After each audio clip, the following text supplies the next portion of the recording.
This is the initial start of an aircraft that we just came out of maintenance, and we're going to be flying it down to South Africa. This is our steps here, which we sort of having a look at to make sure all levers and everything is all good. Tensions.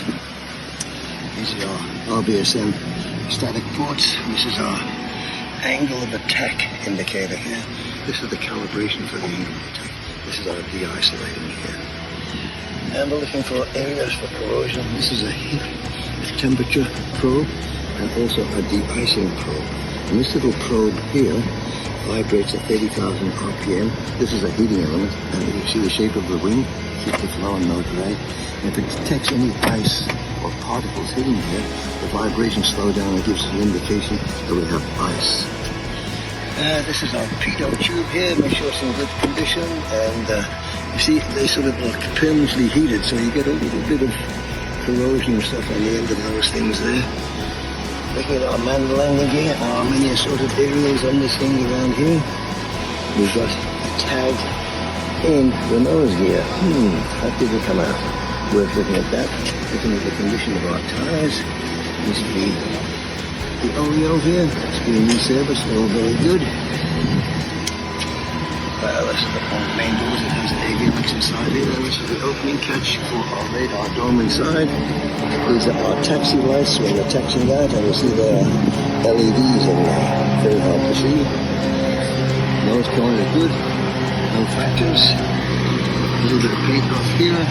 This is what they call a ramming turbine, or an ADG, auto deploy generator. In that area, if you have any type of failure, it pops out on a big bomb, and it looks like another engine here with a big fan on it, and it drives minor electrics and hydraulics.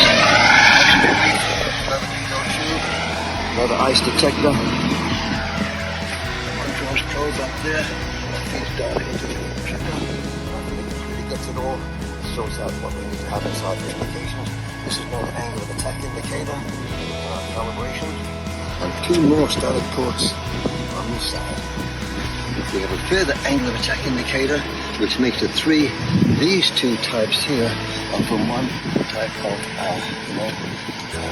third-party type manufacturer, and this is an independent one, so that we have, not all the same features in the same time. This is a service for the toilet, and this is a fuel bay door, which I'm not going to open at the present. De-icing. Landing lights up here, good condition. See our gear there with brand new tires. We've got some chocks on there as well. And this is our leading edge.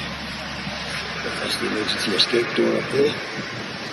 More ice lights. Engine intake all nice and clear.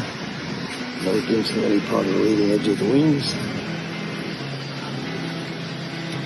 And we've got our strobe lights, navigation lights being on this side, and our strobe light for the end. Wing tips, anti-vortice. These are static dispensers. This is our ailerons here. Part of our flap down.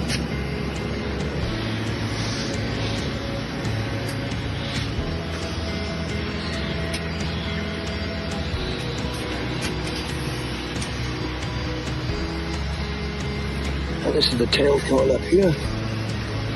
Our rear light. This is our tailplane up the top there, which are a pneumatic static inverters on it. And tail section of the port engine. All looks nice and clean. Our bleeder check this up. What happens inside these things is that we have an APU fault, and this is for external air starting. You don't start these aircraft, by the way, their oxygen supply, which is neutral until they start, and it'll be charged up. Rear baggage door, captain getting in there. Main wheels all good, flaps down, all nice and clean. After the service, static wicks.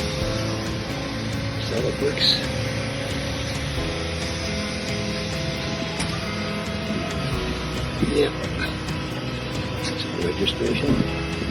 Now the captain's going to start the APU as we examine the port tip light and the leading edge. Engine intakes all nicely clear and good. Windows forward and good. Flash lights all good. Landing lights again. All okay. Wheel chocks, we still have the pins in. Okay. And back to the door again. You can get the aviation starting up.